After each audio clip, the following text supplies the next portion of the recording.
Hello students, कैसे हैं आप सब लोग। तो फाइनली हम लोग अब क्लास 12 बिजनेस स्टडीज के पार्ट 2 पे आ गए, यानी पार्ट बी पे आ गए हैं।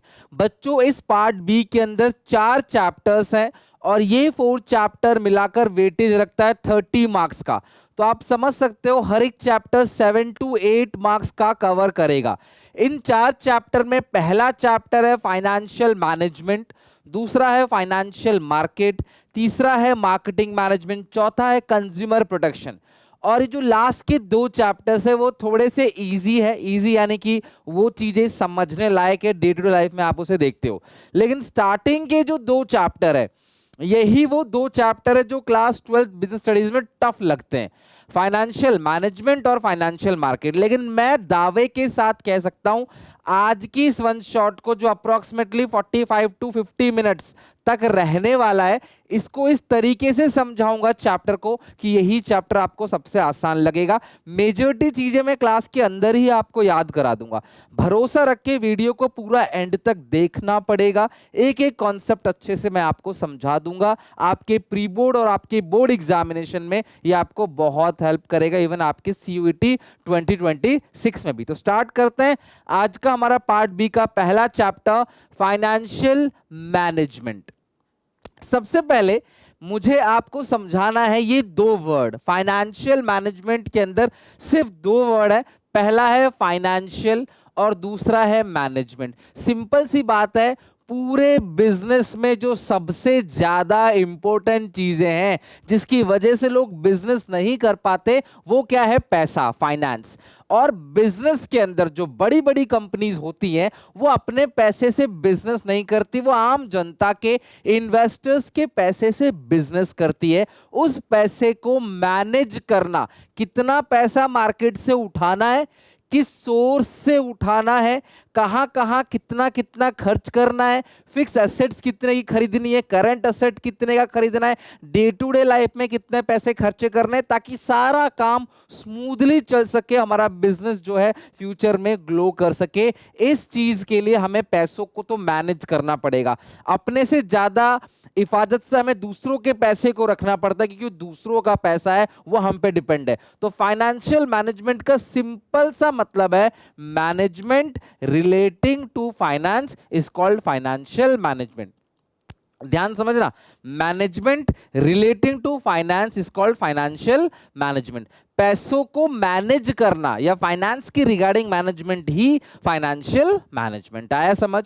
अब इसकी और डेफिनेशन पढ़ते हैं। फाइनेंशियल मैनेजमेंट रेफर्स टू, अब ये कैसे मैनेज करोगे? तो सबसे पहला, एफिशिएंट एक्विजिशन ऑफ फाइनेंस। देखो, आपको बिजनेस करने के लिए पैसों की जरूरत है, तो जितने पैसे तुमको चाहिए उतना ही पैसा मार्केट से उठाओ, ना कम ना ज्यादा। कम उठाओगे काम नहीं हो पाएगा, ज्यादा उठाओगे तो बिना मतलब कि आपको ब्याज भरना पड़ेगा।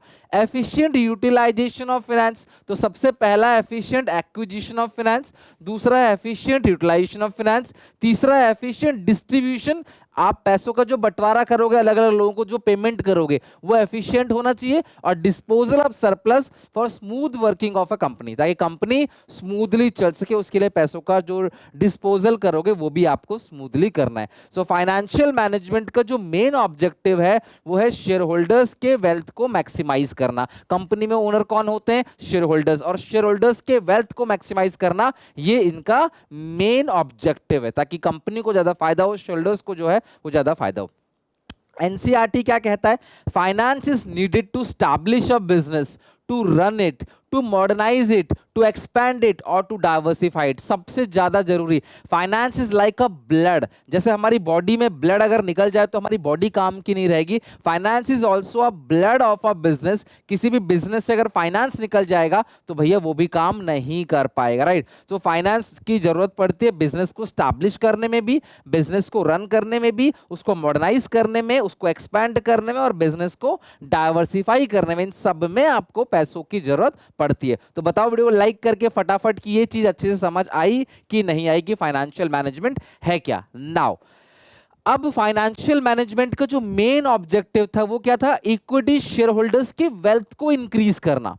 इक्विटी शेयर होल्डर्स को जो पेमेंट मिलता है ना, वो मिलता है सबसे लास्ट में। पहले supplier, lender, employees, creditor and other Clements को पैसा मिलता है। उसके बाद आखिरी लाइन में जो खड़ा है, अगर क्लास के सबसे पीछे जो बच्चा नालायक है उसको अगर तुम पास करा दोगे तो डेफिनेटली बाकी सारे बच्चे अपने आप पास हो जाएंगे। उसी तरीके से अगर सबसे लास्ट में पेमेंट मिलता है इक्विटी शेयर होल्डर्स को, तो अगर आप इक्विटी शेयर होल्डर्स का बेनिफिट कर दोगे तो डेफिनेटली बाकी सारे क्लेमेंट का फायदा तो हो ही जाएगा। इसीलिए फाइनेंशियल मैनेजमेंट का मेन ऑब्जेक्टिव है आखिरी वाले का भला करना। अगर शेयर होल्डर्स गेन कर रहे हैं, इसका मतलब बाकी सारे क्लेमेंट्स को भी उनका पैसा मिल रहा है, they are also gaining, right. लेकिन जब हम ऑब्जेक्टिव ये बनाते हैं कि शेयर होल्डर्स के वेल्थ को मैक्सिमाइज करना, तो अपने आप ही हमारे जो अदर ऑब्जेक्टिव है वो भी अपने आप पूरे हो जाते हैं।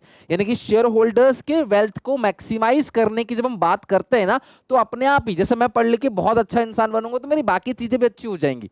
समझ रहे हो? मतलब अगर वो अच्छा हो गया, बाकी सब चीज अच्छी हो जाएंगी, अच्छी नौकरी लग जाएगी तो बाकी सब चीज अपने आप ही अच्छी हो जाएंगी। उसी तरीके से प्रॉफिट मैक्सिमाइजेशन, जब हम शेयरहोल्डर्स के वेल्थ को इंक्रीज करेंगे तो अपने आप ही हम प्रॉफिट भी कमा लेंगे, फंड्स का प्रॉपर यूटिलाइजेशन करेंगे, लिक्विडिटी को मेंटेन करेंगे। लिक्विडिटी का मतलब क्या है? मेंटेनेंस ऑफ कैश, कि हमारे पास प्रॉपर पैसा रहेगा पेमेंट करने के लिए। कई बार क्या होता है, बहुत बड़ी बड़ी कंपनियां होती हैं पर कैश नहीं होता, अरबों की संपत्ति है बट कैश नहीं है पेमेंट करने के लिए, सैलरी देने के लिए पैसा नहीं है। तो ऐसी दिक्कतें नहीं आएगी अगर आप फाइनेंशियल मैनेजमेंट करोगे, और जो भी आपकी फाइनेंशियल कमिटमेंट है क्रेडिटर्स के साथ वो भी आप पूरा कर दोगे। सो जो शेयर होल्डर्स के वेल्थ को मैक्सिमाइज करने का ऑब्जेक्टिव रखते हैं, तो ये चार ऑब्जेक्टिव अपने आप पूरे हो जाते हैं। एनसीईआरटी क्या कहता है? The primary aim of financial management is to maximise share holders wealth which is refer to the wealth maximisation concept. इसी को हम लोग क्या बोलते हैं? वेल्थ मैक्सिमाइजेशन कॉन्सेप्ट बोलते हैं। यानी कि फाइनेंस को इसीलिए मैनेज किया जाता है ताकि इक्विटी शेयर होल्डर्स का वेल्थ बढ़ाया जा सके, उनको फायदा दिया जा सके, राइट। डिविडेंड पता है क्या होता है? प्रॉफिट का एक हिस्सा जो शेयर होल्डर्स को बांटा जाता है, दैट इज कॉल्ड डिविडेंड। उसी को हम लोग क्या कहते हैं? डिविडेंड कहते हैं। Now role of financial management, यहीं पे मैं आपको लर्न करा दूंगा, ध्यान से समझना। फाइनेंशियल मैनेजमेंट का रोल क्या है? बहुत सिंपल है, इतने सारे पॉइंट्स हैं, एग्जैक्टली 1 मिनट में आपको लर्न करा दूंगा। सबसे पहले फिक्स एसेट्स और करंट एसेट के साइज और कॉम्पोजिशन को डिसाइड करना कि भाई हमारे बिजनेस में कितने फिक्स एसेट्स होंगे, उनका अमाउंट क्या रहेगा, और करंट एसेट जो है वो कितने रहेंगे, उनका अमाउंट क्या रहेगा। यानी कि फिक्स एसेट्स और करंट एसेट्स को डिसाइड करना फाइनेंशियल मैनेजमेंट का रोल है। रोल मतलब उसकी जो मतलब क्या काम करता है वो। तो फाइनेंशियल मैनेजमेंट जब हम करेंगे ना, तो हम देखेंगे भाई कितने फिक्स एसेट होने चाहिए, कितने करंट एसेट होना चाहिए, कितना लॉन्ग टर्म फंड होना चाहिए, कितना शॉर्ट टर्म फंड। हम उधार ले रहे हैं, हम उधार लंबे समय के लिए कितना लेंगे और छोटे समय के लिए, कम समय के लिए कितना लेंगे। हम अपने बिजनेस में कितना डेट रखेंगे, कितनी इक्विटी रखेंगे। ध्यान समझना, डेट और इक्विटी का मतलब पूरे चैप्टर घूमेगा इसी के अंदर। डेट मतलब डिबेंचर, इक्विटी मतलब शेयर्स। मैंने आपको इश्यू ऑफ शेयर्स पढ़ा दिया है क्लास 12th अकाउंट्स के अंदर। डेट मतलब डिबेंचर्स, हम कितना पैसा उधार लेंगे ब्याज पे, और कितने की हम इक्विटी इशू कर देंगे, ओनरशिप को हम सेक्रीफाइस करेंगे। यहाँ पे इंटरेस्ट देना पड़ता है, यहाँ पे इंटरेस्ट नहीं देना पड़ता। ये रिस्क फ्री एक तरीके से देखा जाए तो कंपनी के लिए ना डिबेंचर हाई रिस्क है, मतलब ब्याज आपको देना ही पड़ेगा, इंटरेस्ट आपको देना ही पड़ेगा। कंपनी चले ना चले, फायदा हो ना हो, भैया इंटरेस्ट आपको पे करना पड़ेगा। तो फिक्स एसेट, करंट एसेट, बोलो मेरे साथ साथ, फिक्स एसेट, करंट एसेट का size and composition, long term debt, short term debt, debt कितना होगा, इक्विटी कितना होगा, और लास्ट में बाकी जितने भी आइटम होते हैं जो P&L के अंदर आते हैं, लाइक जितने भी एक्सपेंस होते हैं, अदर एक्सपेंस डेबिट साइड आते हैं P&L में, उन सारी चीजों को देखना, यही रोल है फाइनेंशियल मैनेजमेंट का। बोलो मेरे साथ साथ, फिक्स एसेट्स, करंट एसेट, बोलो size and composition of fix assets, current asset, long term debt, short term debt, debt fund कितना होगा, इक्विटी फंड कितना होगा। इसके अलावा बाकी जितने भी अदर डेबिट साइड आते हैं प्रॉफिट एंड लॉस अकाउंट के आइटम्स, उन सबको देखना कि रेंट कितना है, सैलरी कितना है, इंश्योरेंस कितना है, इंटरेस्ट कितना है, इन सबको देखना। ये क्या है? रोल है फाइनेंशियल मैनेजमेंट का। तो आई होप आपको एक बेसिक अंडरस्टैंडिंग मिल गई। फाइनेंशियल मैनेजमेंट क्या है? Efficient acquisition, efficient utilisation, efficient distribution, smooth disposal of funds, so that company क्या है, अच्छे से चल सके। मतलब management relating to finance is called financial management, right. Now moving to next, financial planning. ध्यान समझना, नेक्स्ट है फाइनेंशियल प्लानिंग। आप सबने प्लानिंग पढ़ रखा है। प्लानिंग का मतलब क्या है? Thinking in advance. एडवांस में सोच लेना, क्या करना है, कैसे करना है, किसके लिए करना है, ये सारी चीजें एडवांस में सोच लेना ही क्या है? प्लानिंग है। अब यहां पे थोड़ा सा अलग है, ये इस प्लानिंग से पहले क्या लग गया? Financial planning. तो बहुत सिंपल सा मतलब है, it means deciding advance how much to spend, कितना खर्च करना है, कहां पे खर्च करना है, ताकि कहां पे खर्च करना है, कितना पैसा खर्च करना है। फाइनेंशियल प्लानिंग, फ्यूचर में मुझे कितने पैसों की जरूरत पड़ेगी, मैं कहां खर्च करूं, कितना खर्च करूं, ये सारी चीजें फाइनेंशियल प्लानिंग है। ये हमें बताता है, जनरली इंक्लूड्स कि कितने पैसे तुमको चाहिए अपना बिजनेस स्मूथली चलाने के लिए, कितने पैसे चाहिए। सोर्स ऑफ फंड्स क्या होंगे, दो तरह के सोर्स होते हैं, पैसा डेट से उठाएं या इक्विटी से उठाएं, शेयर इशू करें, डिबेंचर इशू करें, और सुइटेबल पॉलिसीज बनाएं ताकि फंड्स का प्रॉपर यूटिलाइजेशन हो सके। तो फाइनेंशियल प्लानिंग का मतलब क्या है, एडवांस में सोच लेना कहां से कितना पैसा उठाना है, कहां पे कितना पैसा करना है, खर्च करना है फ्यूचर में। उसके अंदर क्या क्या चीजें आती है, तीन चीजें। सबसे पहला, कितना पैसा चाहिए, पहले डिसाइड करो, प्लानिंग करो, यार मुझे अपने बिजनेस को चलाने के लिए इतना पैसा तो चाहिए, मुझे अपने घर परिवार को चलाने के लिए मुझे इतना पैसा चाहिए। फिर उतना पैसा कहां से रेज करोगे, डेट से या इक्विटी से। और फिर प्रॉपर पॉलिसीज बनाओ ताकि प्रॉपर तरीके से उस पैसे का यूटिलाइजेशन कर सको, खर्च कर सको, उसको प्रॉपर यूटिलाइजेशन कर सको। पैसा कमाना भी एक तरीके से आसान है, लेकिन पैसे को खर्च कैसे करना है प्रॉपर तरीके से, पैसे से पैसा कैसे बनाना है, वो और भी ज्यादा टफ है। तो पैसा सबके हाथ में रुकेगा भी नहीं, तो ये पब्लिक का पैसा उठा रहे हो मार्केट से, तो प्रॉपर यूटिलाइजेशन के लिए भी आप पहले से प्लान करो। फाइनेंशियल प्लानिंग का जो इंपॉर्टेंस है, बहुत जरूरी है, पेपर में पूछ लिया जाता है, finance is the blood of the business.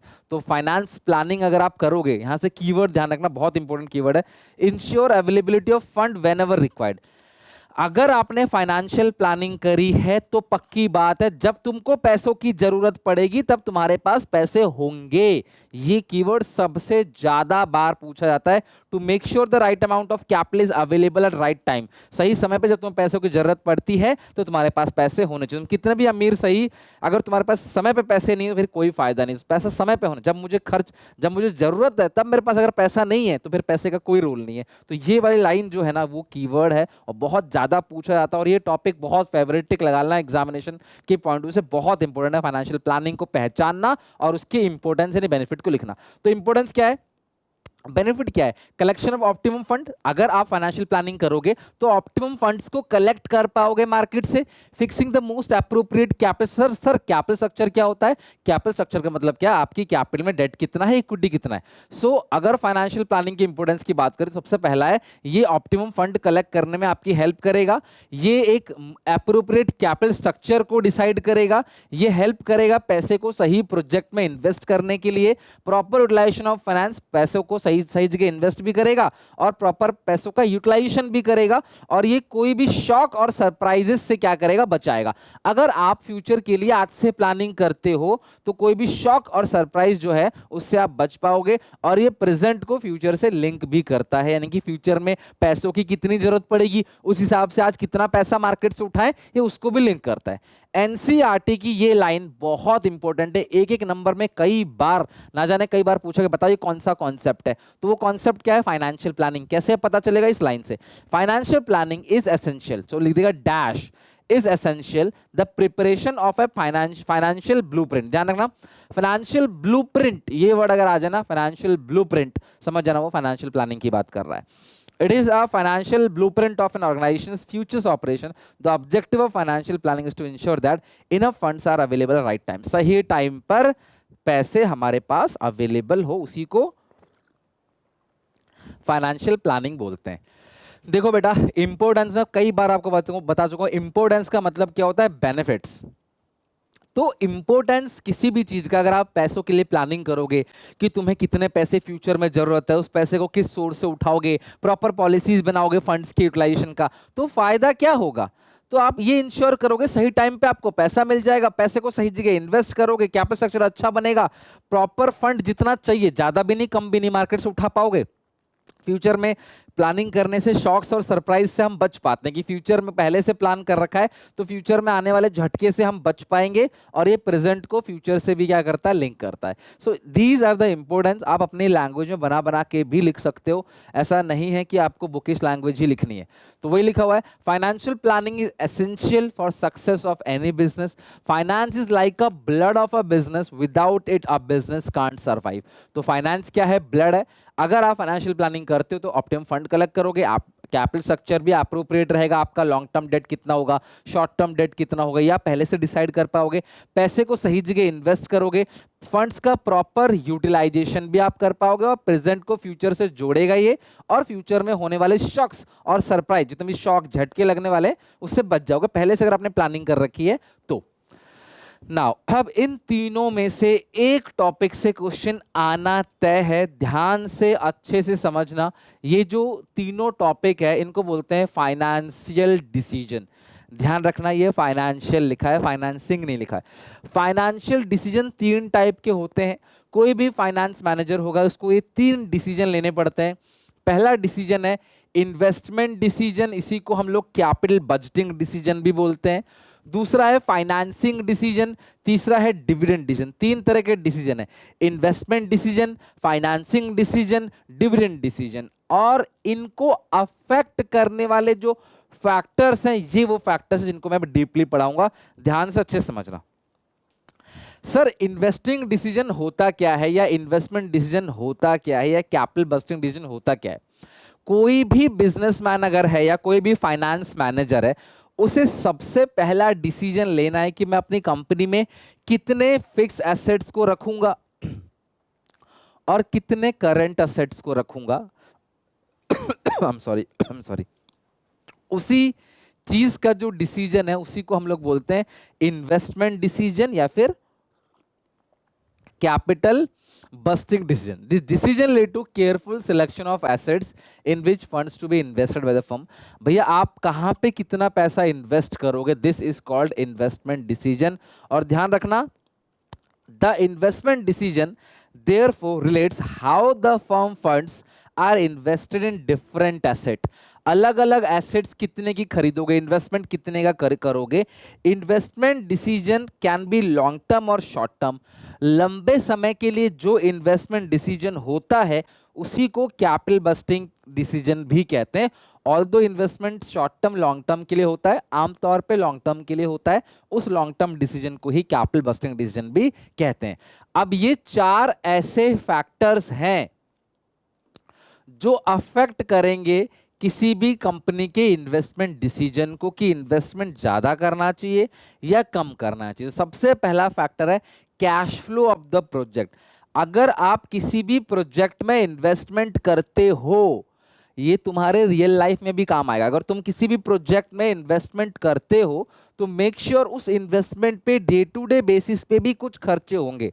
अगर तुम कहते हो पापा मुझे गाड़ी दिला दो, तो गाड़ी के रिपेयर, मेंटेनेंस, इंश्योरेंस, पॉल्यूशन और छुटपुट खर्चे होते ही रहते हैं। क्या आप उस खर्चे को बियर कर पाओगे? अगर आप बियर कर पाओगे तो उस गाड़ी को खरीदो। कोई गाड़ी बहुत अच्छी लग रही है भैया कि भाई मुझे ये वाली रॉल्स रॉयस खरीदनी है या मुझे मर्सिडीज खरीदनी है, तो क्या उस मर्सिडीज के मेंटेनेंस को झेल पाओगे आप? उसका छोटा सा भी कुछ पार्ट डैमेज हो तो क्या वो आप रिपेयर रिप्लेस कर पाओगे? वो चीज देखनी है। सिमिलरली कंपनी भी जब किसी प्रोजेक्ट में इन्वेस्टमेंट करती है तो ये देखती है कि भैया बहुत सारा पैसा तो चाहिए उस एसेट पे इन्वेस्ट करने के लिए, बट डेली बेसिस पे कुछ regular amount of cash flow होंगे। क्या आप उस कैश फ्लो को बियर कर सकते हो? यस, तो उस प्रोजेक्ट में इन्वेस्ट करो, अदरवाइज उस प्रोजेक्ट में इन्वेस्ट मत करो। दूसरा, रिटर्न ऑन इन्वेस्टमेंट। हर एक प्रोजेक्ट में कुछ रिटर्न होता है, जहां ज्यादा रिटर्न है वहां इन्वेस्टमेंट करो। हर प्रोजेक्ट में एक रिस्क इन्वॉल्व होता है, तो आपने देखना है कि भाई उस रिस्क को आप बियर कर सकते हो कि नहीं। अगर आप उस रिस्क को, क्योंकि रिस्क के साथ ही एसोसिएट होता है गेन भी, मोर रिस्क मोर गेन, तो भैया हर प्रोजेक्ट में रिस्क है, हर करियर ऑप्शन में रिस्क है। आप क्या उस रिस्क को बियर कर सकते हो? यस, तो आप इन्वेस्ट करो, अदरवाइज मत करो। अगला है last, investment criteria. Along with the return, risk, cash flow, there are various other criteria which help in selecting the proposal. Like raw material आपके पास अवेलेबल है कि नहीं। भाई जो मशीन खरीद रहे हो उस मशीन में जो रॉ लगेगा, उस मशीन का रिपेयर, मेंटेनेंस वो आप करा पाओगे कि नहीं। कहीं पास जापान से मशीन आई है तो इंजीनियर भी जापान से आ रहा है, जापान से इंजीनियर बुला सकते हो कि नहीं। उस मशीन का यहाँ पे रिपेयर नहीं होता इंडिया में, तो कैसे वो मशीन खराब होगी, तो क्या करोगे? तो ये सारी चीजें इन्वेस्टमेंट क्राइटेरिया है, और ये एक इरिवर्सिबल डिसीजन है। एक बार आपने इन्वेस्टमेंट किया तो पीछे पलट नहीं सकते भैया, फिर वो आप उसको कंटिन्यू करना पड़ेगा। तो ये भी आपको सोच रखना है, ये सारी चीजें भी माइंड में रखनी है। So these are the 4 factors affecting investment decision. Video को पॉज करो, एक बार इन 4 के 4 पॉइंट को अपनी कॉपी में लिख के देखो, प्रैक्टिस करो। 2 से 3 दिन का समय लो और कसम खाओ कि भाई ये चैप्टर अच्छे से मैं बहुत दिल से करा रहा हूं आपको, है वन शॉट, लेकिन मैं बहुत डिटेल में अच्छे से करा रहा हूँ, अब एक भी चीज़ मिस नहीं कर रहा, सारे कीवर्ड्स भी करा रहा हूँ, एनसीईआरटी की लाइन भी यहाँ पे करा रहा हूँ, तो प्लीज़ इसको अच्छे से कर लेना। ये 2 चैप्टर दुनिया को टफ लगता है, लेकिन आप इसको आसान बना सकते हो मेरी बात मान के, इस वीडियो को पूरा फॉलो करके। Second is financing decision. The second important decision which finance manager has to take is deciding source of finance. Funds को मार्केट से रेज करने के 2 सोर्सेस होते हैं, डेट और इक्विटी। तो एक फाइनेंस मैनेजर हमेशा देखता है कि मुझे डेट से कितना पैसा रेज करना है, इक्विटी से कितना पैसा रेज करना है। Company can raise finance from various sources like issue of shares, debentures, by taking loan. Deciding how much to raise from which source is financing decision. किस सोर्स से कितना पैसा रेज करेंगे उसी को बोलते हैं फाइनेंसिंग डिसीजन। सो कीवर्ड क्या है? Financing decision is thus concern with the decision about how much to be raise from which source. किस सोर्स से कितना पैसा रेज करेंगे। This decision determine the overall cost of capital and financial risk of enterprise. ये line आपको paper में 1 number में MCQ में देखने को मिल सकता है, या फिर ये एक बड़े केस स्टडी का हिस्सा बन सकता है कि बताओ ये कौन सा डिसीजन है, उसके फैक्टर्स अफेक्टिंग लिखो। लेकिन कीवर्ड क्या है? This decision determine overall cost of capital.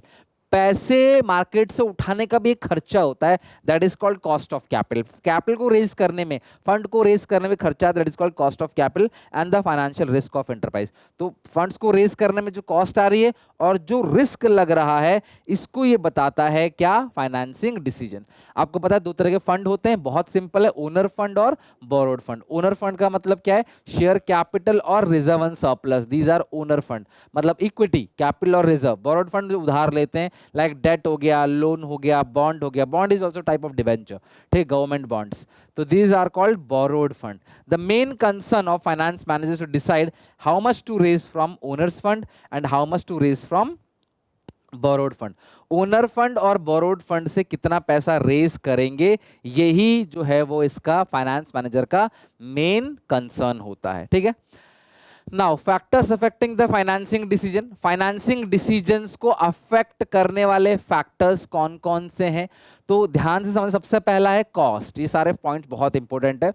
देखो कोई भी हो, चाहे डेट इश्यू करो चाहे इक्विटी, दोनों को रेज करने में खर्चा आता है, डेट और इक्विटी दोनों को। The cost of raising finance from various sources is different and finance manager always prefer the source with minimum cost. तो डेट आप इशू करो या इक्विटी इशू करो, दोनों के अपने अपने खर्चे हैं, तो फाइनेंस मैनेजर को वो कॉस्ट को देखना होता है। दूसरा इज रिस्क। कंपनी के पॉइंट ऑफ व्यू से बोल रहा हूं, मोर risk is associated with borrowed fund. अगर आपने उधार लिया है ना, तो वो ज्यादा रिस्की है, क्योंकि आपको फिक्स अमाउंट ऑफ इंटरेस्ट पे करना ही करना है, चाहे कंपनी चले चाहे ना चले, as compare to owner fund. तो फाइनेंस मैनेजर कंपेयर करेगा रिस्क को, उसके अकॉर्डिंग वो डिसाइड करेगा कि मुझे डेट इशू करना है या इक्विटी इशू करना है। अगला है cash flow position. The cash flow position of company also help in selecting the security. अगर तुम्हारे पास स्मूथ कैश फ्लो है, तुम्हारे पास अच्छा खासा पैसा है ब्याज भरने के लिए, इंटरेस्ट पे करने के लिए, तो डेट इशू करो। अगर तुम्हारे पास पैसा नहीं है तो इक्विटी इशू करो।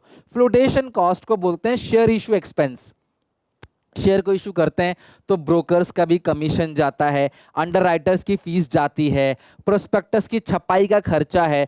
तो भैया आप अगर इक्विटी इशू करते तो जो जिस फंड से सबसे कम फ्लोटेशन कॉस्ट आए वो फंड आप, वो सोर्स आप चूज करोगे शेयर इशू करने के लिए। अगला state of capital market. The condition in capital market also helps in deciding the type of securities to be raise during boom period. Boom का मतलब होता है इन्फ्लेशन। इन्फ्लेशन में लोग रिस्क लेने के लिए तैयार होते हैं, लोग रिस्क लेना चाहते हैं कि यार ठीक है बहुत पैसा हमारे पास, डिमांड करते हैं, तो उस सिचुएशन में इक्विटी इशू करो। इक्विटी लालच है, बहुत जल्दी ऊपर चला जाएगा, बहुत जल्दी नीचे भी आ जाएगा। तो ऊपर चला जाएगा तो वही लोग पैसा मतलब लगाते हैं जिनके पास अंधा पैसा होता है, बहुत पैसा होता है। तो अगर कंट्री में इन्फ्लेशन है तो कोशिश करो इक्विटी इशू करो, लोग रिस्क लेने के लिए तैयार रहते हैं। लेकिन अगर कंट्री में डिप्रेशन है, डिफ्लेशन है, तो भैया वहां पे आप डेट इशू करो, तो ही आपको फायदा होगा। कंपनी के पॉइंट ऑफ व्यू से बात कर रहा हूं मैं। अगला है कंट्रोल कंसिडरेशन। अगर आप चाहते हो आपके बिजनेस का कंट्रोल आपके पास रहे, कोई और डिसीजन मेकिंग में पार्टिसिपेट ना करे, तो भैया डेट इशू करो, इक्विटी इशू मत करो। लेकिन अगर आप चाहते हो मुझे कंट्रोल नहीं चाहिए भैया, आप दूसरे लोग भी आ जाएं कोई दिक्कत नहीं है, तो फिर आप इक्विटी इशू करो। अगला है फिक्स्ड ऑपरेटिंग कॉस्ट। अगर आपके पहले ही बहुत सारे फिक्स्ड ऑपरेटिंग कॉस्ट है, पहले ही बहुत सारा इंटरेस्ट आप पे कर रहे हो, फिक्स चीजें जो देनी ही देनी, चाहे बिजनेस हो चाहे ना हो, धंधा अच्छा हो ना हो, फायदा हो ना हो, तुम्हें देना ही देना है, उसको बोलते हैं फिक्स्ड ऑपरेटिंग कॉस्ट। जो देना ही देना फिक्स है, ये तो लगना ही लगना है भैया। अगर ये लगना ही लगना है, बहुत ज्यादा खर्चे हैं, तो तुम भैया अब और डेट इशू मत करो, डेट से और इंटरेस्ट का बर्डन बढ़ जाएगा तुम्हारे ऊपर, तो इक्विटी इशू करो। अगर फिक्स ऑपरेटिंग कॉस्ट लो है तो उस सिचुएशन में तुम डेट इशू कर सकते हो, ठीक है। लास्ट है, अब इन तीनों में से कोई भी डिसीजन आ सकता है तुम्हारे में, क्या पता एक डिविडेंड डिसीजन आ जाए, किसी में फाइनेंसिंग आ जाए, किसी में इन्वेस्टमेंट आ जाए, तीनों इंपॉर्टेंट है। क्या पता एक ही क्वेश्चन तुमको आ जाए, दो ऑप्शन में हो, एक ऑप्शन में इन्वेस्टमेंट डिसीजन हो, एक में फाइनेंसिंग डिसीजन हो, तो ऐसा भी आ जाता है, ठीक है। डिविडेंड डिसीजन मतलब क्या है कि पैसे को कितना बांटेंगे शेयर होल्डर्स में और कितने पैसे बचाएंगे फॉर फ्यूचर ग्रोथ। देखो यार, जब कंपनी प्रॉफिट कमाती है तो प्रॉफिट का एक हिस्सा सरकार को जाता है, that is called corporate tax. बाकी ये जो मुनाफा बचा है, इसमें से कुछ पैसा कंपनी रिटेन करती है, रिजर्व बनाती है, और कुछ पैसा पब्लिक को बांट देती है, शेयर होल्डर्स को बांट देती है डिविडेंड। तो कितना पैसा रिटेन करेंगे, कितना पैसा बांटेंगे, इसी डिसीजन को बोलते हैं डिविडेंड डिसीजन। और ये सारे फैक्टर्स अफेक्टिंग है जो डिसाइड करते हैं, ये फैक्टर हमें बताएंगे कि हमें कितना पैसा बांटना है और कितना पैसा बचाकर रखना है। तो सबसे पहला है अर्निंग। अगर आप अच्छी अर्निंग कमा रहे हो तो आप डिविडेंड हाई बांटो, और लो अर्निंग है तो डिविडेंड कम बांटो। स्टेबिलिटी ऑफ अर्निंग, ध्यान समझना, कंपनी हैव स्टेबल और smooth earning, prefer high rate of. अगर आपकी अर्निंग स्टेबल है तो हाई रेट ऑफ डिविडेंड दो, और अगर अनस्टेबल है तो भैया आपको नहीं पता कल को क्या होने वाला है, तो आप डिविडेंड जो है वो कम बांटो, बचाओ ज्यादा। कैश फ्लो पोजीशन, अगर आपके पास कैश फ्लो पोजीशन अच्छी है, आपके पास कैश अच्छा है, तो आप डिविडेंड ज्यादा बांटो, नहीं है तो फिर डिविडेंड कम बांटो। Growth opportunity most important point है। अगर आपको लग रहा है कि फ्यूचर में तुम्हारे पास ग्रोथ अपॉर्चुनिटी है, तो आज आप पैसा रिटेन करो ज्यादा, डिविडेंड कम बांटो, बचाओ ज्यादा। फ्यूचर में तुम्हारे, मान लो तुम्हें घर लेना है, गाड़ी लेना है, महंगा फोन लेना है, तुम खर्चे कम करते हो ना, वैसे अगर तुम्हारे पास फ्यूचर में कोई ग्रोथ अपॉर्चुनिटी है तो डिविडेंड जो है वो कम बांटो, रिटेन ज्यादा करो। ग्रोथ अपॉर्चुनिटी नहीं है तो फिर बांटो डिविडेंड ज्यादा। अगला है stability of dividend. Some company have follow a stable dividend policy as it has a better impact on shareholders and improve the reputation of company in the share market. Here company pay regular dividend. अगर कोई कोई company ऐसी होती जो कहते हैं हम कुछ भी करें, डिविडेंड तो हम बांटेंगे, हमारी गुडविल अच्छी बनी रहती है, हम कम कमाए ज्यादा कमाए, हमारी पॉलिसी है कि हम अच्छा डिविडेंड बांटेंगे, तो वो डिविडेंड बांटेंगे ही, चाहे प्रॉफिट कम हो चाहे ज्यादा हो। टैक्सेशन पॉलिसी, डिविडेंड देने पे एक टैक्स लगता है, उसको बोलते हैं डीडीटी। ऑल्दो टैक्स कटने के बाद जो डिविडेंड जनता को मिलता है वो टैक्स कटने के बाद मिलता है, जनता को डिविडेंड पे कोई टैक्स नहीं देना पड़ता, जनता के लिए वो एग्जाम्प्ट होता है, बट कंपनी को एक टैक्स देना पड़ता है जिसका नाम होता है dividend distribution tax. The rate of dividend also depend upon the taxation policy of government. Under the present taxation system dividend income is tax free income, जनता के लिए टैक्स फ्री है। For share holders where whereas company has to pay tax on dividend, company को pay करना पड़ता है, ठीक है। और टैक्स रेट इज हायर, अगर टैक्स रेट हाई है company low dividend बांटेगी, tax rate लो है कंपनी हाई डिविडेंड बांटेगी। तो टैक्स का डिविडेंड के साथ उल्टा रिलेशनशिप है। टाइप्स ऑफ शेयर होल्डर्स, अगर तुम्हारी कंपनी में यंग एज के शेयर होल्डर्स है तो डिविडेंड कम बांटोगे, बचाओगे ज्यादा। बूढ़े लोग अगर ज्यादा हैं तो उनके पास कोई दूसरा सोर्स ऑफ इनकम नहीं है, बूढ़े लोग हैं तो उनको डिविडेंड ज्यादा बांटो और बचाओ फिर कम, ठीक है। नेक्स्ट है फाइनेंशियल लीवरेज या ट्रेडिंग ऑन इक्विटी। ध्यान से अच्छे से समझना, तीनों डिसीजन खत्म हो चुका है, बाकी दो पोर्शन में ये चैप्टर बचा हुआ, दो मेजर पार्ट हमें कवर करना है। सबसे पहला पार्ट ये है, ध्यान से अच्छे से समझना, यहाँ से न्यूमेरिकल भी पूछा जाता है। मैं आपको सेपरेट एक वीडियो बना के दूंगा जिसके अंदर मैं 3-4 प्रीवियस ईयर के न्यूमेरिकल्स को कराऊंगा और एक एक यहाँ पे जो क्वेश्चंस है ना वो मैं यहाँ पे टॉपिक जो है वो कवर करूंगा, फिर क्वेश्चंस रह जाएंगे, वो मैं एक सेपरेट वीडियो बनाऊंगा। और यहाँ से 3 से 4 नंबर में न्यूमेरिकल आ जाता है पेपर में, तो करके जाना। हर बार ऐसा नहीं कि आता ही आता है, बट हाँ आ सकता है, तो जहाँ पे सब बच्चे छोड़ देंगे वहाँ मेरा बच्चा एक भी छोड़ेगा नहीं, ठीक है, इसलिए मैं कराऊंगा आपको। फाइनेंशियल लीवरेज या ट्रेडिंग ऑन इक्विटी किसको कहते हैं? फाइनेंशियल लीवरेज का मतलब क्या होता है? Presence of debt in overall capital structure of an entity. किसी भी कंपनी में जो डेट का प्रेजेंस है उसी को हम लोग क्या बोलते हैं? Financial leverage. ध्यान रखना, आपके इक्विटी का मतलब क्या? Total capital. ध्यान रखना, इक्विटी मतलब टोटल, टोटल कैपिटल में डेट कितना है।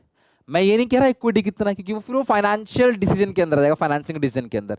यहां मैं कह रहा हूं टोटल कैपिटल में जो डेट का प्रपोर्शन उसी को बोलते हैं फाइनेंशियल लीवरेज या trading on equity. Debt cheaper source है of finance but debt risky है। कंपनी के पॉइंट ऑफ व्यू ध्यान रखना, डेट चीपर सोर्स है लेकिन डेट रिस्की है। और फाइनेंशियल लीवरेज का फॉर्मूला क्या है, डेट अपॉन टोटल इक्विटी। अब मैं यहां पे ना तुमको एक बात समझा रहा हूं, तुम्हें समझना पड़ेगा अच्छे से, फिर मैं प्रूफ करके भी दिखाऊंगा। और बहुत इंपॉर्टेंट है, यहां से ही न्यूमेरिकल पोर्शन आपका स्ट्रांग होगा, ध्यान रखना। More debt will result increase in earning. अगर आप डेट को बढ़ाओगे, तुम्हें पैसों की जरूरत है, और तुम पैसे कैसे लोगे, डिबेंचर इशू करके, लोन लेके, डेट इशू करके, बॉन्ड इशू करके। अगर तुम डेट को बढ़ाओगे, डेट को बढ़ाने से तुम्हारा जो अर्निंग पर शेयर है ना वो भी बढ़ जाएगा, ध्यान रखना। अगर तुम डेट को इशू करोगे तो डेट को इशू करने से तुम्हारा अर्निंग पर शेयर बढ़ेगा, डेट इशू करोगे तो ईपीएस बढ़ेगा। लेकिन ये तभी तक होगा, ऐसा तभी होगा जब तुम्हारा रिटर्न ऑन इन्वेस्टमेंट ज्यादा होगा। किससे, रेट ऑफ इंटरेस्ट से। मेरी बात समझना, रेट ऑफ इंटरेस्ट किसको कहते हैं, जिस रेट पे हमने उधार लिया है। मान लो मैंने 6% पे उधार लिया है, मैंने बैंक से उधार लिया, मुझे 6% का इंटरेस्ट हर साल पे करना है, और मैं उस पैसे को लेके कहीं ऐसी जगह इन्वेस्ट कर रहा हूं जहां से मुझे 8% का रिटर्न मिलता है। तो अच्छी बात है, मैं 6% पे लेके 8% कमा रहा हूं, तो 2% मेरे को बच रहा है। तो अगर ऐसा केस है तो ये अच्छी बात है, अच्छी बात है। तो लो, जितना ज्यादा उधार लोगे उतना फायदा है। 1000 करोड़ का उधार ले लो, उस पे देना तुम्हें 6% है, और इन्वेस्ट करके कमाओगे कितना, 8%, 2% का फायदा। तो इसलिए जितना ज्यादा डेट लोगे उतना ही तुम्हारा जो अर्निंग पर शेयर है बढ़ेगा। सर अर्निंग पर शेयर क्या होता है, हर शेयर ने कितना पैसा कमाया, that is called earning per share. मेरे घर पे 4 मेंबर है, चारों मेंबर काम करते हैं और चारों मेंबर पैसे कमाते हैं, तो मैं एक एवरेज निकाल लूंगा, चारों मेंबर की इनकम को जोड़ के 4 से डिवाइड दे दूंगा, मुझे पता पड़ जाएगा भाई हर मेंबर कितने रुपए कमाता है। उसी तरीके से कंपनी की जो टोटल प्रॉफिट है उसको नंबर ऑफ इक्विटी शेयर से डिवाइड दे देंगे तो पता पड़ जाएगा अर्निंग पर शेयर कितना है। तो अगर डेट बढ़ रहा है तो कंपनी की अर्निंग भी बढ़ेगी, लेकिन ये तभी होगा जब आपका आरओआई ज्यादा होगा रेट ऑफ इंटरेस्ट से, रिटर्न ऑन इन्वेस्टमेंट ज्यादा होगा रेट ऑफ इंटरेस्ट से, ऐसा तभी होगा। अच्छा, अगर मान लो ऐसा है कि रेट ऑफ इंटरेस्ट 6% है, 6% से हम उधार ले रहे हैं और कमा रहे हैं 5%, कौन पागल होगा जो उधार लेगा कि भाई मुझे देना पड़ रहा है 6 रुपए 100 रुपए पे और कमा रहा हूं मैं 5 रुपए, भैया मैं तो 1 रुपए का नुकसान झेलूंगा, मैं क्यों लूंगा उधार, नहीं लूंगा। तो ये आरओआई ज्यादा होगा तभी हम डेट इशू करेंगे, वही लिखा हुआ है more debt will result in increase in earning only, ऐसा तब भी होगा when earning of the company that is ROI is more than the rate of interest on debt. If rate of interest is more then ROI more debt means loss for company। Simple सी बात अगर मैं तुम्हें समझाऊं, अगर ROI ज्यादा है, ठीक है, रेट ऑफ इंटरेस्ट से, तो उस सिचुएशन में इशू करना है डेट। क्यों, क्योंकि मोर डेट मोर प्रॉफिट मोर ईपीएस, ईपीएस बढ़ेगा, अच्छी चीज है। लेकिन अगर आरओआई कम है रेट ऑफ इंटरेस्ट से, तो भैया डेट इशू मत करो। इशू अगर आप इशू करो इक्विटी, तो इससे इक्विटी इशू करने से मोर प्रॉफिट, ज्यादा फायदा होगा, और ईपीएस जो है वो क्या होगा, बढ़ेगा। यानी कि अगर आरओआई कम है रेट ऑफ इंटरेस्ट से तो इक्विटी इशू करो, आरओआई ज्यादा है तो भैया डेट इशू करो। इससे डेट इशू करने से अर्निंग पर शेयर बढ़ेगा, यहाँ पे इक्विटी इशू करने से अर्निंग पर शेयर बढ़ेगा। अगर यहाँ तुम इक्विटी इशू कर दोगे तो अर्निंग पर शेयर घट जाएगा उल्टा, और यहाँ डेट इशू कर दोगे तो अर्निंग पर शेयर आपका घट जाएगा बढ़ने की जगह। ठीक है, तो आपको ये ध्यान रखना है, आरओआई ज्यादा है डेट इशू करो, आरओआई कम है इक्विटी, बस इतनी सी बात है, ध्यान रखना। ठीक है, देखो एनसीईआरटी ये कहता है with higher use of debt the difference between ROI and cost of debt. Cost of debt का मतलब वही है rate of interest, increases the EPS. यानी कि अगर आप क्लास हाई डेट यूज करोगे और आरओआई और कॉस्ट ऑफ डेट इंक्रीज हो रहा है, this is situation of favourable financial leverage. अगर डेट इशू करने से अर्निंग पर शेयर तुम्हारा बढ़ता है, और इसी चीज को हम लोग क्या बोलते हैं, favourable financial leverage. Sir favourable financial leverage किसको कहते हैं, जब डेट इशू करने से तुम्हारा अर्निंग पर शेयर बढ़ने लग जाए, तो यही सिचुएशन क्या होती है, favourable financial leverage. With higher use of debt the difference between ROI and cost of debt increase the EPS.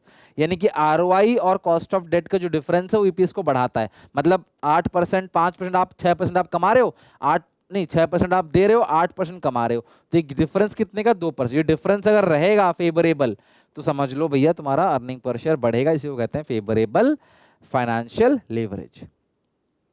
अब इसी चीज को हम प्रूफ करेंगे कैसे, कि डेट ऐड करने से तुम्हारा अर्निंग पर शेयर बढ़ता है। ये अच्छी बात है, हम डेट ऐड कर रहे हैं, हमारा अर्निंग पर शेयर बढ़ रहा है, जितना उधार लेंगे उतना फायदा।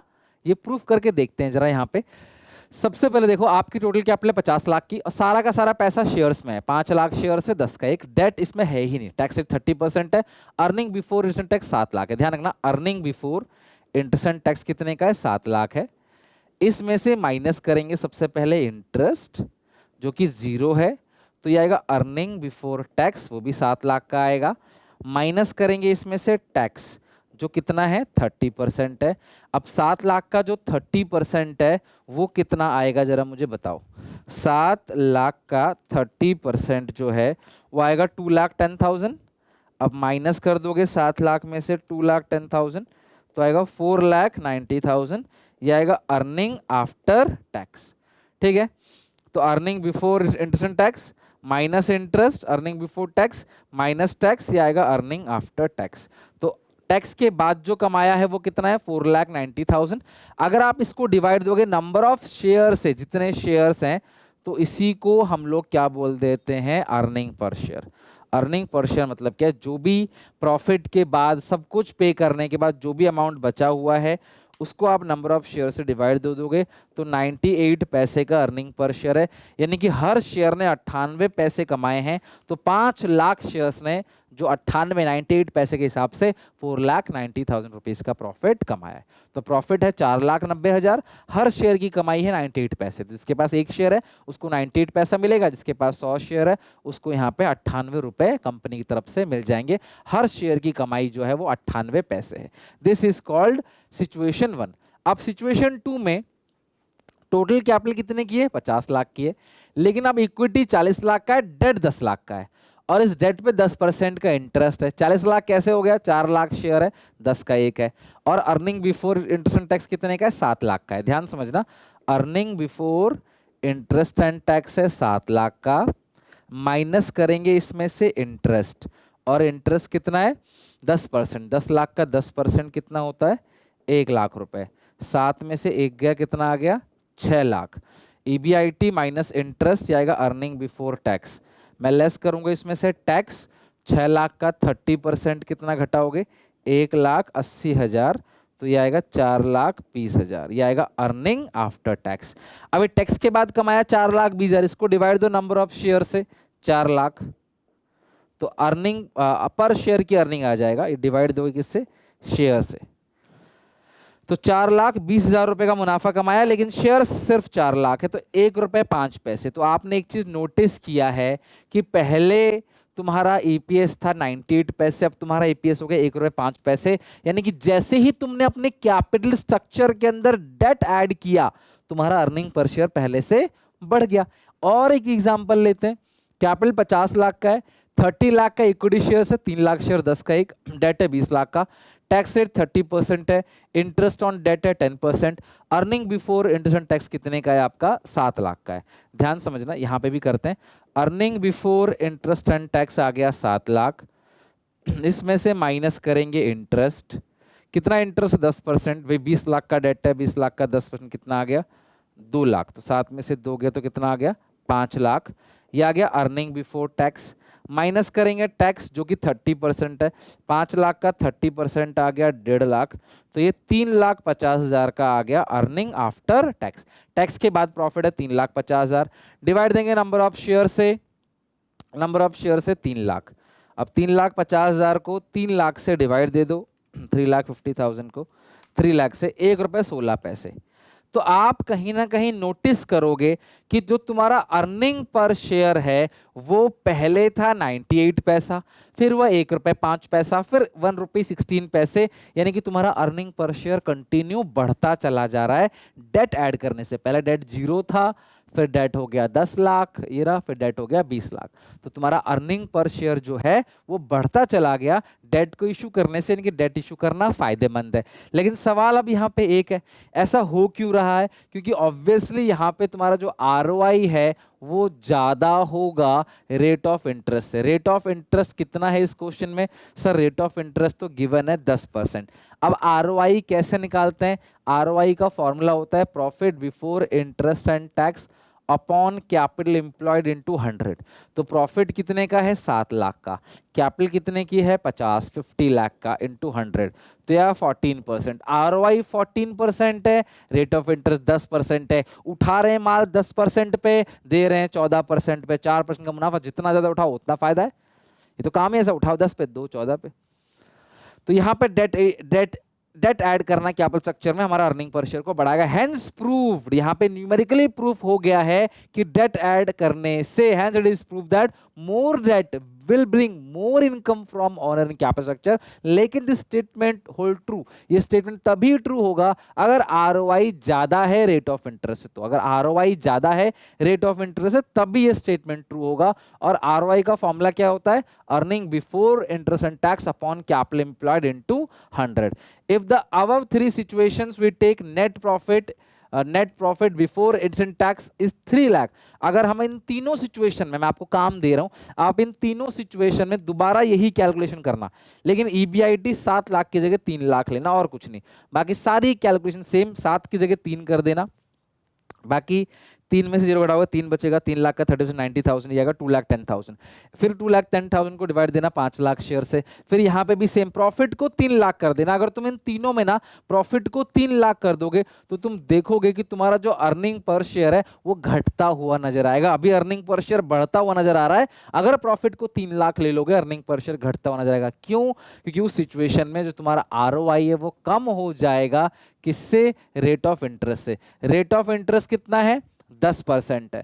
जो रेट ऑफ इंटरेस्ट है वो 10% है, और जो हमारा आरओआई है यानी कि रिटर्न ऑन इन्वेस्टमेंट है, उसका फॉर्मूला क्या होता है? Profit before interest and tax upon capital employed into 100, ये आएगा 6%। 3 लाख अपन 50 लाख इंटू 100, 6%। तो ये यहाँ पे आरओआई 6% है और रेट ऑफ इंटरेस्ट 10% है, यानी कि आरओआई कम है रेट ऑफ इंटरेस्ट से। तो जितना डेट ऐड करोगे तुम्हारा अर्निंग पर शेयर घटेगा। इसीलिए इन तीनों केसेस में जब तुम आरओआई को 3 लाख रुपीस ईबीआईटी को 3 लाख लेके चलोगे तो तीनों सिचुएशन में तुम्हारा अर्निंग पर शेयर तुम्हें घटता हुआ ही नजर आएगा। तो तुम्हें प्रूफ हो जाएगा, न्यूमेरिकल भी और थ्योरी भी। वैसे तो थ्योरी में तो तुम्हें देख के समझ आ जाएगा, आरओआई ज्यादा है तो डेट इशू करो, आरओआई कम है तो इक्विटी इशू करो। लेकिन न्यूमेरिकल भी प्रूफ हो जाएगा इस तरीके से। 3 लाख अपन 50 लाख इंटू 100, 50 लाख है, ये आएगा 6%, और रेट ऑफ इंटरेस्ट 10% है। If ROI is less than rate of interest, hence it is proof that more debt bring less income from the owner. Income owner के लिए कम आएगा, but this statement hold true only if ROI is less than the rate of interest. तो ये आप ध्यान रखना, बहुत इंपॉर्टेंट था। फाइनेंशियल लीवरेज या trading on equity, favourable trading on equity बता दिया मैंने, जब क्लास आरओआई ज्यादा होता है और डेट ऐड करने से ईपीएस बढ़ता है। नाउ नेक्स्ट है कैपिटल स्ट्रक्चर। ये रेशियो बताता है डेट और इक्विटी में, भाई हमारे कैपिटल का स्ट्रक्चर क्या है, हमारे कैपिटल में कितना प्रोपोर्शनेट डेट है, कितना प्रोपोर्शन इक्विटी है। कीवर्ड क्या है? Ratio of debt and equity in total capital. Issue of additional equity shares to raise more fund will affect capital structure. Issue of additional debenture on taking more loan will affect the capital structure. भैया अगर आप date issue करोगे या equity issue करोगे, दोनों से capital structure affect होगा, दो अलग अलग लाइन में लिखा हुआ है। अब कौन कौन से फैक्टर्स हैं जो किसी भी बिजनेस के कैपिटल स्ट्रक्चर पे अफेक्ट डालते हैं? ये बिल्कुल पॉइंट्स वही है जो आपने पढ़ रखा है ना फाइनेंसिंग डिसीजन में, बिल्कुल वैसा ही है, वैसा है, same to same financing decision जैसे पॉइंट्स है। लेकिन वहां पे था किस सोर्स से कितना पैसा रेज करेंगे, डेट से रेज करेंगे या इक्विटी से रेज करेंगे, सोर्स ऑफ फंड क्या होगा। यहां है आपकी कैपिटल में प्रपोर्शन क्या रहेगा डेट और इक्विटी का। तो सबसे पहला क्या, अगर कैश फ्लो पोजीशन अच्छी है तो डेट का प्रपोर्शन रखो ज्यादा, अगर आप ब्याज भर सकते हो, इंटरेस्ट पे करने की कैपेबिलिटी है आपके अंदर, तो डेट का प्रपोर्शन रहेगा ज्यादा, अदरवाइज कम। अगला है ROI, रिटर्न ऑन इन्वेस्टमेंट, अगर ज्यादा है तो डेट इश्यू करो, कम है तो इक्विटी इश्यू करो। यानी अगर ज्यादा है तो अपने कैपिटल स्ट्रक्चर में डेट ऐड करो। कैपिटल वही 50 लाख की है, लेकिन कैपिटल के अंदर रखो डेट ज्यादा। वहां पे था कि कितना इश्यू करेंगे एडिशनल, यहां पे क्या है कि ROI अगर ज्यादा है तो अपने कैपिटल के अंदर ना इक्विटी का प्रोपोर्शन कम कर दो, डेट का प्रोपोर्शन बढ़ा दो। कॉस्ट ऑफ डेट, अगर आपको फंड सस्ते रेट में मिल जाता है तो भी अपने कैपिटल स्ट्रक्चर में डेट ऐड करो, अदरवाइज इक्विटी। टैक्स रेट, ध्यान रखना, high tax rate makes debt cheaper. अगर टैक्स रेट हाई है तो भैया उस सिचुएशन में अपने कैपिटल स्ट्रक्चर में ज्यादा डेट रखो। क्यों? ज्यादा डेट रखोगे तो ज्यादा इंटरेस्ट दोगे, और interest is a tax deductible expenses. Interest ऐसा खर्चा है ना जो टैक्स को कम कर देता है, क्योंकि इंटरेस्ट प्रॉफिट कम करेगा, और प्रॉफिट कम हुआ तो टैक्स भी कम हो जाएगा। सो अगर टैक्स रेट हाई है तो अपने कैपिटल स्ट्रक्चर में डेट रखो, बिकॉज डेट जो है उस पे इंटरेस्ट जाता है, वो टैक्स डिडक्टिबल एक्सपेंस है। अगर टैक्स रेट कम है तो अपने कैपिटल स्ट्रक्चर में इक्विटी रखो। कॉस्ट ऑफ इक्विटी, ध्यान समझना, another factor which helps in deciding the capital structure is cost of equity. Owner और equity share holders expect a return on their investment in that is earning per share. जैसे जैसे date add करने से तुम्हारा earning per share बढ़ता है तो भैया अपने कैपिटल स्ट्रक्चर में आप डेट ऐड करो। लेकिन अगर डेट ऐड करने से तुम्हारा अर्निंग पर शेयर घटेगा तो भैया अपने कैपिटल स्ट्रक्चर में डेट ऐड मत करो, तब अपने कैपिटल स्ट्रक्चर में आप इक्विटी को ऐड करो। यानी कि अगर डेट के ऐड करने से ईपीएस बढ़ता दिखाई दे रहा है तो और डेट रखो अपने पास, और डेट ऐड करते ईपीएस घट गया तो भैया फिर आप इक्विटी ऐड करो, डेट ऐड मत करो। किसी भी शेयर को इशू करने का एक फ्लोटेशन कॉस्ट होता है, तो भैया फ्लोटेशन कॉस्ट का मतलब शेयर का इशू का खर्चा, ब्रोकरेज की कमीशन हो गया, अंडरराइटर की फीस हो गई, इसके अलावा आपका एडवर्टाइजिंग का खर्चा हो गया, जो भी खर्चे हैं, प्रोस्पेक्टस को छापने का खर्चा। तो जहां पे सिक्योरिटी से खर्चा कम है, जहां ये खर्चा कम है, अगर कम है तो इक्विटी रखो अपने कैपिटल स्ट्रक्चर में, अदरवाइज डेट। इशू नहीं करना, रखना क्या है, रिस्क। कंपनी के लिए ज्यादा रिस्क कौन सा होता है क्लास? डेट, है ना। More risk is associated with debt. Company के पॉइंट ऑफ व्यू से डेट रिस्की है, शेयर होल्डर के पॉइंट ऑफ व्यू से डेट सेफ है। भाई एफडी सेफ होता है ना, इतना तो मिलेगा ही मिलेगा। इक्विटी में रिस्क होता है। तो डेट अगर कंपनी, अगर आप एक जनता के पॉइंट ऑफ व्यू से देखो तो रिटर्न कम मिलता है डेट पे, लेकिन सेफ रहता है, पैसा डूबेगा नहीं, मिलेगा ही मिलेगा। इक्विटी में बहुत ज्यादा मिल सकता है, बहुत डूब भी सकता है। तो कंपनी के पॉइंट ऑफ व्यू से डेट जो है वो मोर रिस्की है एज कंपेयर टू इक्विटी, तो उसको रिस्क कंपेयर करना चाहिए। State of capital market, inflation में डेट आपको प्रेफर करना, डिफ्लेशन में इक्विटी। कंट्रोल रखना चाहते हो तो भाई डेट इश्यू करो, कंट्रोल नहीं रखना चाहते तो फिर अपने कैपिटल स्ट्रक्चर में आप इक्विटी को रखो। अगर ऑलरेडी फिक्स ऑपरेटिंग कॉस्ट बहुत ज्यादा है तो और डेट मत रखो, कैपिटल स्ट्रक्चर में इक्विटी रखो। फिक्स ऑपरेटिंग कॉस्ट कम है तो आप अपने कैपिटल स्ट्रक्चर में डेट रख सकते हो, थोड़ा बहुत ब्याज तो भर ही सकते हो। इंटरेस्ट कवरेज रेशियो, ध्यान से समझना, ये अकाउंट्स में भी मिलेगा आपको। इंटरेस्ट कवरेज रेशियो का फॉर्मूला होता है EBIT अपॉन एनुअल इंटरेस्ट, कि जो हमारा प्रॉफिट है वो इंटरेस्ट के कितना गुना है। अगर इंटरेस्ट 1 है, प्रॉफिट 5 है, मतलब इंटरेस्ट का 5 गुना प्रॉफिट हम कमा रहे हैं। The interest coverage ratio refers to the number of times earning before interest tax cover the interest obligation. Interest की लायबिलिटी का कितना गुना हम मुनाफा कमा रहे हैं, और अगर हाइयर रेशियो है it means lower shall the risk for company to failing to meet its interest payment obligation. However, this ratio is not an adequate measure. A firm may have a high EBIT but low cash balance. ऐसे भी होता है company profit ज्यादा है but cash balance कम है। Apart from the interest repayment obligations are also relevant. तो ध्यान रखना, आमतौर पे अगर EBIT तुम्हारा ज्यादा है, EBIT ज्यादा है, अगर इंटरेस्ट कवरेज रेशियो ज्यादा है तो मतलब EBIT ज्यादा होगा ऑब्वियसली। तो हाई इंटरेस्ट कवरेज रेशियो अगर है इसका मतलब अच्छा खासा प्रॉफिट है, तो डेट ऐड रख सकते हो अपने पास, क्योंकि आप इंटरेस्ट पे कर लोगे। अगर ये 5 है, 1 है, ये 6 है और 1 है, इसका मतलब अब यहाँ पे आप ज्यादा डेट अपने पास रख सकते हो क्योंकि बहुत प्रॉफिट है आपके पास। ये कम है, अगर इंटरेस्ट कवरेज रेशियो हाई है तो डेट रख सकते हो, कम है तो फिर आप इक्विटी रखो। डेट सर्विस कवरेज रेशियो, ये रेशियो भी आपको बताता है कि जो profit after tax plus depreciation plus interest plus non cash expense upon preference, ये फिक्स्ड ऑब्लिगेशन है। जितने भी फिक्स्ड ऑब्लिगेशन है, फिक्स पेमेंट जाती है, जैसे रीपेमेंट की हो गई, इंटरेस्ट की हो गई, प्रेफरेंस की जो डिविडेंड की पेमेंट होगी वो फिक्स है। Debt service coverage ratio take care of the deficiencies referred into the interest coverage ratio. जो यहाँ पे कमी छूट गई, मतलब ये पूरा पैरामीटर नहीं है कि यही है तो सब कुछ है। अमीर के पास ज्यादा कैश हो ये जरूरी नहीं है, ठीक है, ज्यादा कैश वेल्थ के पोजीशन में। अब जो मार्क जगरबर्ग है, जो फेसबुक के ओनर है मार्क जगरबर्ग, तो अब जो मार्क्स जगरबर्ग, जो भी नाम है जकरबर्ग या जो भी है, उनके पास जो पैसा है, जरूर नहीं उन्हें घर में भर भर के पैसा पड़ा हो, नोटों के बिस्तर पे सोते हैं, नहीं, उनकी इक्विटी में पैसा है, तो जरूर नहीं कैश भी उनके पास उतना ही हो। तो उसमें जो कमियां है इंटरेस्ट कवरेज रेशियो में, उसे कवर कौन करता है? Debt service coverage ratio. और अगर डेट सर्विस कवरेज रेशियो ज्यादा है तो मतलब कंपनी का अच्छा खासा प्रॉफिट है फिक्स्ड ऑब्लिगेशन को बियर करने का, तो आप डेट रख सकते हो, अदरवाइज आप इक्विटी रखोगे। सो ये सारा का सारा हो गया आपका कैपिटल स्ट्रक्चर। अब हम इस चैप्टर को एंड करेंगे दो टॉपिक के साथ। Next 5 minutes are very very important, ध्यान से समझना। नेक्स्ट जो टॉपिक है वो है फिक्स कैपिटल और वर्किंग कैपिटल। ध्यान से अच्छे से समझना। मुझे फिक्स एसेट्स खरीदनी है, बिल्डिंग मशीन फर्नीचर खरीदना है, तो उसको खरीदने के लिए मुझे 5 करोड़ रुपए की जरूरत है। इस 5 करोड़ को क्या बोलेंगे? मार्केट से उठाऊंगा, इसको क्या बोलेंगे? Fix capital.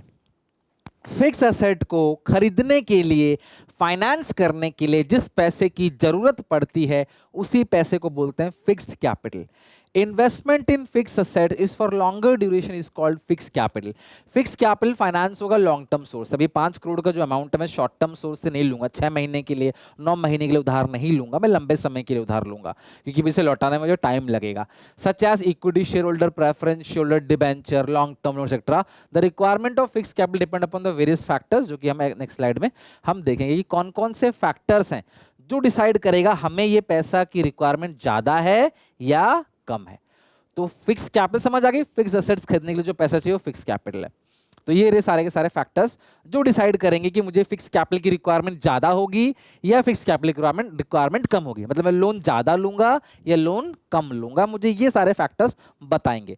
केस स्टडी में पहचानने के लिए आता है कि बताओ ये कौन सा फैक्टर है, मतलब फिक्स कैपिटल है या वर्किंग कैपिटल है। तो कीवर्ड से कैसे पहचानोगे?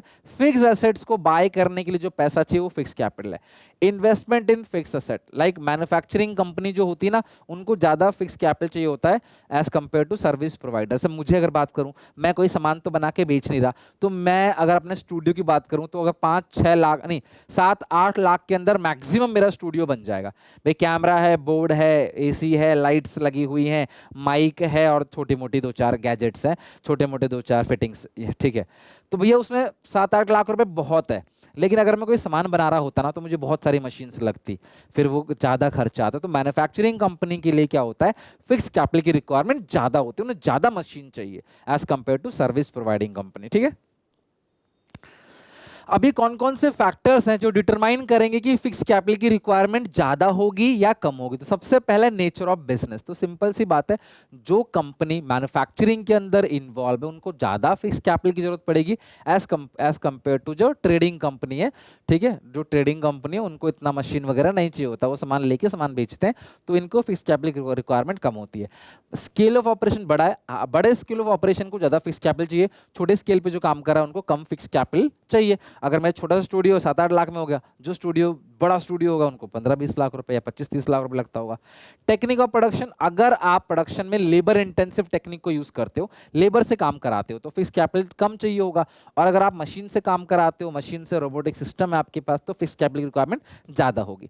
अगर आप नई नई टेक्नोलॉजी को अपग्रेड करते हो बार बार, तो फिक्स कैपिटल की रिक्वायरमेंट आपको ज्यादा होगी। आप हर बार लेटेस्ट टेक्नोलॉजी वाला आईपैड खरीदते हो या फिर आईफोन खरीदते हो या फिर लेटेस्ट टेक्नोलॉजी वाला कैमरा खरीदते हो, कंप्यूटर खरीदते हो आप, तो आपको फिक्स कैपिटल की रिक्वायरमेंट ज्यादा होगी। अगर आप सोचते हो नहीं यार अभी पुराना चलने दो, तो फिक्स कैपिटल रिक्वायरमेंट कम होगी। अगर आपको लग रहा है फ्यूचर में ग्रोथ प्रोस्पेक्टस है, आपको तरक्की करने का चांस है फ्यूचर में, तो फिक्स कैपिटल की रिक्वायरमेंट ज्यादा होगी, अदरवाइज कम होगी, ठीक है। Asset available on lease, lease मतलब क्या होता है? किराए पे, भाड़े पे। किराए पे अगर आपको एसेट मिल जाती है लंबे समय के लिए, तो फिर आप फिक्स एसेट को खरीदोगे नहीं, किराए पे ले लोगे, तो फिक्स कैपिटल की रिक्वायरमेंट कम होगी। लेकिन किराए पे नहीं मिलता, खरीदना ही पड़ेगा, तो भैया फिक्स कैपिटल की रिक्वायरमेंट आपको ज्यादा होगी। कोलैबोरेशन और जॉइंट वेंचर, अगर किसी के साथ मिलकर काम करते हो, जैसे एटीएम होता है, अलग अलग कंपनी के एटीएम मिल जाते हैं, अलग अलग बैंकिंग कंपनी के एटीएम मिलकर एटीएम खोल देते हैं, तो अगर आप मिलके काम करोगे तो आधा पैसा लगेगा आपका, फिक्स कैपिटल की रिक्वायरमेंट कम होगी। अकेले काम करते हो, जॉइंट वेंचर में नहीं करते, कोलैबोरेशन में नहीं करते, तो फिक्स कैपिटल की रिक्वायरमेंट ज्यादा होगी। अगला है डाइवर्सिफिकेशन। अगर आप सोचते हो ना मुझे 10 प्रोडक्ट और बनाने हैं, इसके साथ साथ ये बनाना है, ये बनाना है, ये बनाना है, तो फिक्स कैपिटल की रिक्वायरमेंट ज्यादा होगी। और एक ही प्रोडक्ट बनाते हो तो फिक्स कैपिटल की रिक्वायरमेंट कम होगी। नेक्स्ट है वर्किंग कैपिटल। कौन कौन से फैक्टर्स जो डिसाइड करेंगे कि आपको वर्किंग कैपिटल ज्यादा चाहिए कम चाहिए, ये वो सारे फैक्टर्स है। और जो वर्किंग कैपिटल है axis of current asset over current liability, current asset से करंट लायबिलिटी घटाते हैं तो हमारे पास आता है वर्किंग कैपिटल। और ऑपरेटिंग साइकिल किसे कहते हैं, ध्यान रखना, जिस दिन तुमने कच्चा माल खरीदा, जिस दिन तुमने रॉ मटेरियल खरीदा, उसको प्रोसेस किया, फिनिश गुड्स में कन्वर्ट किया, फिर इन्वेंट्री मेंटेन किया, कुछ दिन रहेगा स्टॉक, फिर आप सेल करोगे तो डेटर्स बनेंगे, बिल्स रिसीवेबल बनेंगे, फिर उनसे आपको कैश कलेक्शन आएगा। ये जो पूरे साइकिल है इसी को बोलते हैं ऑपरेटिंग साइकिल। और ये ऑपरेटिंग साइकिल जो है अगर आपको क्वेश्चन में नहीं गिवन हो तो ये 12 महीने का होता है। तो ऑपरेटिंग साइकिल के अंदर जो भी चीजें आती है वो सारी की सारी चीजें जो आती है वो करंट एसेट्स होती हैं। आमतौर पे ध्यान रखना, ऑपरेटिंग साइकिल मतलब जिस दिन कच्चा माल खरीदा, प्रोसेस करके फिनिश गुड्स में बना के बेच दिया, ये साइकिल जो है इसी को क्या बोलते हैं, operating cycle. So operating cycle is the time period between the acquisition of raw material यानी purchase of raw material, collection of cash from the receivable, longer operating cycle longer will the working capital requirement। operating cycle जितना बड़ा होगा ना तुम्हें उतना ज़्यादा पैसों की जरूरत पड़ेगी। समोसे बनाने वाला बंदा सुबह सारा माल लाके रात को समोसे बना के बेच के ख़त्म कर देगा, लेकिन जो समोसे के अलावा जो जूते बना रहा है, कपड़े बना रहा है, गाड़ी बना रहा है, वो सुबह से शाम तक में उस काम को नहीं कर पाएगा। तो जिसका ऑपरेटिंग साइकिल जितना छोटा है ना उसको कम पैसे चाहिए होते हैं, जिसका ऑपरेटिंग साइकिल बड़ा है ना उसे ज़्यादा पैसे चाहिए होते हैं। बेसिक सी बात है। कीवर्ड क्या है इसका, amount invested in one financial year, total value of current asset जो है वो ग्रॉस वर्किंग कैपिटल को बताता है, difference between the current assets and current liability उसी को क्या बोलते हैं, नेट वर्किंग कैपिटल। जो करंट एसेट है ना वो ग्रॉस वर्किंग कैपिटल है, करंट एसेट में से करंट लायबिलिटी घटा देंगे जो आएगा ना उसको बोलते हैं net working capital. Amount invested in inventory, cash, receivables, debtors, यानी कुल मिला के amount invested in current asset is called working capital, in amount invested in fix asset is called fix capital. तो फिक्स कैपिटल मतलब क्या है, fix asset को खरीदने के लिए कितना पैसा चाहिए, और वर्किंग कैपिटल मतलब क्या है, करंट एसेट को खरीदने के लिए मुझे कितना पैसा चाहिए। भाई मैं माल लेके आऊंगा तभी तो बना के आगे बेचूंगा, मैं रॉ मटेरियल खरीदूंगा तो मुझे रॉ मटेरियल खरीदने के लिए जो पैसा चाहिए उधार बैंक से लूं चाहे किसी से उधार पैसे लेता हूं, उस उधार का जो पैसा लेना है मुझे उसी को क्या बोलते हैं हम लोग, वर्किंग कैपिटल। अब कौन कौन से फैक्टर्स हैं जो डिसाइड करेंगे कि मुझे वर्किंग कैपिटल की रिक्वायरमेंट ज्यादा होगी या कम होगी, ध्यान से समझना। सबसे पहला है length of operating cycle. Operating cycle जितना बड़ा होगा मुझे वर्किंग कैपिटल की रिक्वायरमेंट उतनी ज्यादा होगी, ठीक है। नेचर ऑफ बिजनेस, जो ट्रेडिंग कंसर्न है, रिटेल शॉप है, उनको वर्किंग कैपिटल की रिक्वायरमेंट क्या होती है, कम होती है, क्योंकि वो उनका ऑपरेटिंग साइकिल छोटा होता है। लेकिन जो होलसेलर होते हैं भाई ट्रेडिंग वाला दुकान में अगर 10 लाख का माल मेंटेन करेगा तो होलसेलर 1 करोड़ का माल मेंटेन करेगा, तो होलसेलर की वर्किंग कैपिटल रिक्वायरमेंट ज्यादा होगी और जो रिटेलर है उनकी कम होगी। ये तो बहुत आसान पॉइंट है। स्केल ऑफ ऑपरेशन छोटा होगा तो वर्किंग कैपिटल की रिक्वायरमेंट कम होगी, स्केल ऑफ ऑपरेशन बड़ा होगा तो वर्किंग कैपिटल रिक्वायरमेंट ज्यादा होगी। बिजनेस साइकिल फ्लक्चुएशन, अगर कंट्री में इन्फ्लेशन है, ध्यान समझना, इन्फ्लेशन है, इन्फ्लेशन में लोग ज्यादा डिमांड करते हैं, यही तो होता है इन्फ्लेशन, ज्यादा लोग खरीदेंगे तो वर्किंग कैपिटल की रिक्वायरमेंट ज्यादा होगी, ज्यादा स्टॉक आप मेंटेन करोगे। और कंट्री में डिफ्लेशन है, मंदी है, लोग डिमांड नहीं करते तो वर्किंग कैपिटल रिक्वायरमेंट क्या होगी, कम होगी। लोग खरीद नहीं रहे तो माल रख के क्या करोगे आप। अभी दिवाली के टाइम पे देखना सभी दुकानों में भरा पड़ा है सामान, स्टॉक भरा पड़ा है, सब लोग अच्छे से माल भर के रख रहे हैं, वैरायटी रख रहे हैं, ऑफर दे रहे हैं, वर्किंग कैपिटल रिक्वायरमेंट ज़्यादा होगी, ठीक है। अगला है technology and production technique. Company जो लेबर इंटेंसिव टेक्निक यूज करती है they require more working capital, whereas company using capital intensive technique need less working capital। जो लेबर इंटेंसिव टेक्निक यूज करती है ना उनको ज्यादा वेस्टेज होता है, वहाँ वर्किंग कैपिटल ज़्यादा चाहिए, मशीन में वेस्टेज कम होता है, वर्किंग कैपिटल कम चाहिए। अगर फ्यूचर में ग्रोथ करना चाहते हो तो फिक्स कैपिटल वर्किंग कैपिटल दोनों की ज़्यादा जरूरत पड़ेगी, फ्यूचर में कोई ग्रोथ ऑप्शन ही नहीं है तो वर्किंग कैपिटल रिक्वायरमेंट कम होगी। क्रेडिट अलाउड, ध्यान समझना, if companies allowing credit facility customer, अगर आप अपने कस्टमर को उधार देते हो तो तुमको कुछ नहीं मिल रहा, तुम सामान दे दे रहे हो, इसी को तो उधार कहते हैं। सामान दे दिया, बदले में कुछ नहीं मिला, बस नाम लिख दिया कागज में कि हाँ भैया मुझे देने हैं, तो तुम सबको उधार बेच रहे हो, तुम्हारे पास पैसा नहीं है तो तुम कहाँ से माल लेके आओगे, फिर तुम्हें ज़्यादा उधार लेना पड़ेगा। फिर अगर तुम दूसरों को उधार बांटोगे ना तो तुम्हें खुद जहाँ से तुम माल लाते हो सप्लायर से, तुम्हें खुद उससे उधार लेना पड़ेगा, तो वर्किंग कैपिटल रिक्वायरमेंट ज़्यादा होगी। तो जो कंपनी क्रेडिट फैसिलिटी रखती है कि यार ठीक है मैं उधार दूंगा, then it required more working capital, उनको ज़्यादा working capital चाहिए. Whereas if company is not allow credit facility to customer, then it require less working capital, because in that case company can arrange fund from cash sales. बेच रहे हैं, पैसा आ रहा है, तो उसी पैसे से माल लाएंगे, हम उधार क्यों लेंगे फिर, है कि नहीं. क्रेडिट अवेलेबिलिटी, अगर मैं एक कंपनी हूँ, मुझे उधार मिल जाता है लंबे समय के लिए, मुझे जब उधार सप्लायर ही दे देता है, जहाँ से मैं माल लेके आता हूँ मुझे वही उधार दे देता है, तो मुझे पैसों के लिए बैंक के पास जाना नहीं पड़ेगा, तो वर्किंग कैपिटल रिक्वायरमेंट क्या हो गई, कम हो गई. तो if a company can avail long term credit facility from its supplier, then it require less working capital. Whereas if credit is not avail, आपको उधार नहीं मिल रहा, वो लोग आपको उधार नहीं दे रहे, वो कह रहे नगद बेचेंगे, तो आप बैंकों से उधार लोगे, वर्किंग कैपिटल की रिक्वायरमेंट क्या होगी, it require more working capital. गलत लिखा है class, it require more working capital. उनको वर्किंग कैपिटल की रिक्वायरमेंट क्या होगी, ज़्यादा होगी, क्योंकि आपको उधार मिल नहीं रहा, तो फिर आपको बैंक से उधार लेना पड़ेगा और फिर जाके सप्लायर को पेमेंट करनी पड़ेगी.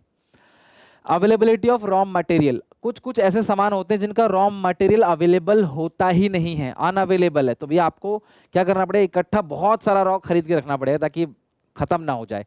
इजीली मिलता नहीं है तो ज़्यादा खरीद के रखना पड़ेगा, तो वर्किंग कैपिटल रिक्वायरमेंट क्या होगी, ज़्यादा होगी. Some time due to unavailability of raw material और lack of supply of raw material, a producer need to maintain large amount of stock of raw material, so it require more working capital. Whereas if there is no fear of shortage, कोई डर नहीं है कि माल खत्म हो जाएगा, तो भैया आपको ज़्यादा स्टॉक रखना ही नहीं, जितना चाहिए उतना लेके आओ, तो वर्किंग कैपिटल रिक्वायरमेंट कम होगी.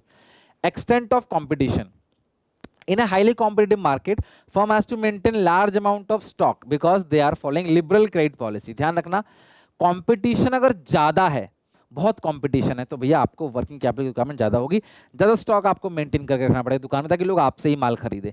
तो हाईली कॉम्पिटिटिव मार्केट है, तो लार्ज स्टॉक मेंटेन करना पड़ेगा, उधार भी आपको आसानी से देना पड़ेगा कस्टमर को बनाए रखने के लिए, तो वर्किंग कैपिटल की ज़्यादा जरूरत पड़ेगी.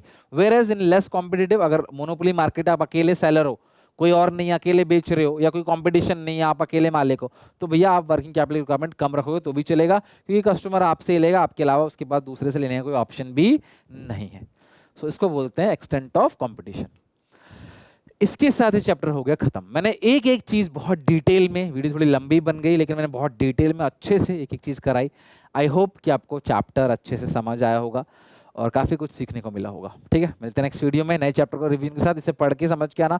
अच्छी लगी वीडियो तो लाइक करना, दोस्तों में शेयर करना. इसकी केस स्टडीज में कराऊंगा आपको मैं. Till then take care, bye bye, मिलते हैं नेक्स्ट वीडियो में.